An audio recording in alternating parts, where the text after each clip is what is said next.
فبأي آلاء ربكما تكذبان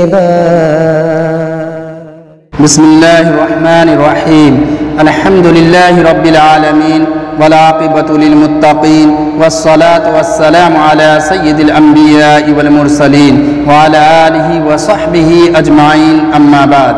معزز سامعین کرام و ناظرین اعظام، حضرت ابو ذر غفاری رضی اللہ تعالی عنہ مشہور صحابی ہیں جو بعد میں بڑے زاہدوں اور بڑے علماء میں سے ہوئے. حضرت علی کرم اللہ وجہ کا ارشاد ہے کہ ابو ذر رضی اللہ تعالی عنہ ایسے علم کو حاصل کیے ہوئے ہیں جس سے لوگ عاجز ہیں، مگر انہوں نے اس کو محفوظ کر رکھا ہے.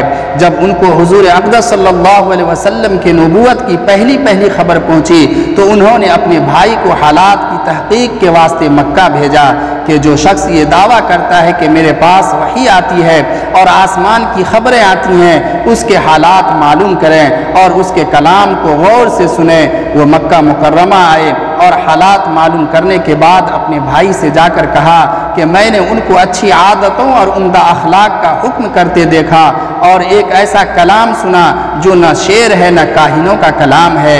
ابو ذر رضی اللہ تعالی عنہ کو اس مجمل بات سے تشفی نہ ہوئی تو خود سامان سفر باندھا اور مکہ پہنچے اور سیدھے مسجد حرام میں گئے. حضور اکرم صلی اللہ علیہ وسلم کو پہچانتے نہیں تھے اور کسی سے پوچھنا مصلحت کے خلاف سمجھا. شام تک اسی حال میں رہے. شام کو حضرت علی کرم اللہ وجہ نے دیکھا کہ ایک پردیسی مسافر ہے. مسافروں کی، غریبوں کی، پردیسیوں کی خبر گیری، ان کی ضرورتوں کا پورا کرنا ان حضرات کی گھٹی میں پڑا ہوا تھا. اس لیے ان کو اپنے گھر لے آئے، میزبانی فرمائی، لیکن اس کے پوچھنے کی کچھ ضرورت نہ سمجھی کہ کون ہو، کیوں آئے ہو. مسافر نے بھی کچھ ظاہر نہ کیا.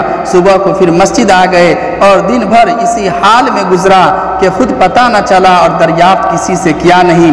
غالباً اس کی وجہ یہ ہوگی کہ حضور صلی اللہ علیہ وسلم کے ساتھ دشمنی کے قصے بہت مشہور تھے. آپ کو اور آپ کے ملنے والوں کو ہر طرح کی تکلیفیں دی جاتی تھی. ان کو خیال ہوا ہو کہ صحیح حال معلوم نہیں ہوگا اور بدگمانی کی وجہ سے مفت کی تکلیف علیحدہ رہی. دوسرے دن شام کو بھی حضرت علی رضی اللہ تعالی عنہ کو خیال ہوا کہ پردیسی مسافر ہے، بظاہر جس غرض کے لیے آیا ہے وہ پوری نہیں ہوئی، اس لیے پھر اپنے گھر لے گئے اور رات کو کھلایا سلایا، مگر پوچھنے کی اس رات کو بھی نوبت نہ آئی.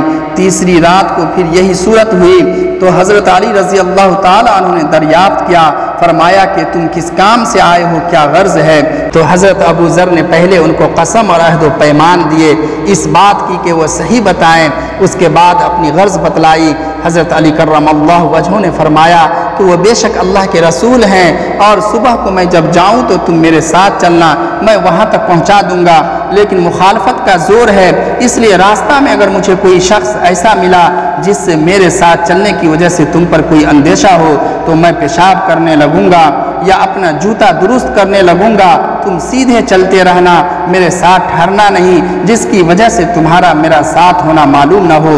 چنانچہ صبح کو حضرت علی کرم اللہ وجہ کے پیچھے پیچھے حضور صلی اللہ علیہ وسلم کی خدمت میں پہنچے. وہاں جا کر بات چیت ہوئی. اسی وقت مسلمان ہو گئے. حضور اقدس صلی اللہ علیہ وسلم نے ان کی تکلیف کے خیال سے فرمایا کہ اپنے اسلام کو ابھی ظاہر نہ کرنا، چپکے سے اپنی قوم میں چلے جاؤ، جب ہمارا غلبہ ہو جائے اس وقت چلے آنا. انہوں نے عرض کیا یا رسول اللہ، اس ذات کی قسم جس کے قبضہ میں میری جان ہے کہ اس کلمہ توحید کو ان بے ایمانوں کے بیچ چلا کے پڑھوں گا. چنانچہ اسی وقت مسجد حرام میں تشریف لے گئے اور بلند آواز سے اشہد ان لا الہ الا اللہ و اشہد ان محمد رسول اللہ پڑھا. پھر کیا تھا، چاروں طرف سے لوگ اٹھے اور اس قدر مارا کہ زخمی کر دیا، مرنے کے قریب ہو گئے. حضور صلی اللہ علیہ وسلم کے چچا حضرت عباس جو اس وقت تک مسلمان بھی نہیں ہوئے تھے، ان کے اوپر بچانے کے لیے لیٹ گئے اور لوگوں سے کہا کہ کیا ظلم کرتے ہو، یہ شخص قبیلہ غفار کا ہے اور یہ قبیلہ ملک شام کے راستہ میں پڑتا ہے، تمہاری تجارت وغیرہ سب ملک شام کے ساتھ ہے، اگر یہ مر گیا تو شام کا آنا جانا بند ہو جائے گا.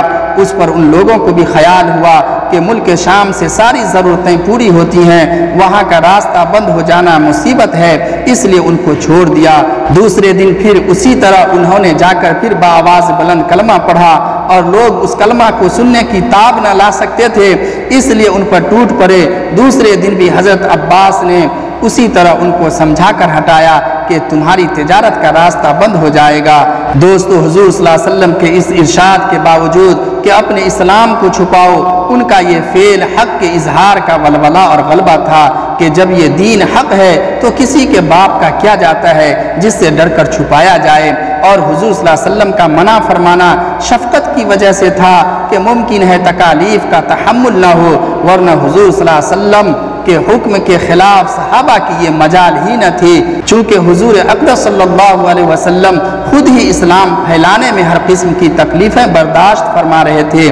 اس لیے حضرت ابو ذر رضی اللہ تعالی عنہ نے سہولت پر عمل کے بجائے حضور صلی اللہ علیہ وسلم کے اتباع کو ترجیح دی۔